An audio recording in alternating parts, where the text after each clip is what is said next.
કચ્છ જિલ્લા વહીવટી તંત્ર દ્વારા મહિલા અને બાળ વિકાસના ક્ષેત્રે વર્ષો સુધી સેવા આપી નિવૃત્ત થયેલી આંગણવાડી કાર્યકર અને તેડાગર બહેનોના હિતમાં એક પ્રશંસનીય નિર્ણય લેવામાં આવ્યો હતો। રાજ્ય સરકારના મહિલા અને બાળ વિકાસ વિભાગ અને જિલ્લા વિકાસ અધિકારી શ્રી કચ્છ તેમજ પ્રોગ્રામ ઓફિસર શ્રી ICDSના માર્ગદર્શન હેઠળ જિલ્લાની કુલ 1427 નિવૃત્ત બહેનોને 11,27,43,483ની રકમ ગ્રેજ્યુઇટી પેટે ચૂકવવામાં આવી હતી।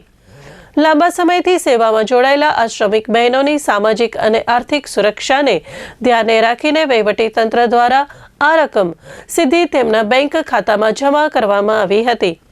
આ ઝડપી અને પારદર્શી પ્રક્રિયાના કારણે નિવૃત્ત બહેનો અને તેના પરિવારોમાં આનંદનો માહોલ જોવા મળ્યો હતો।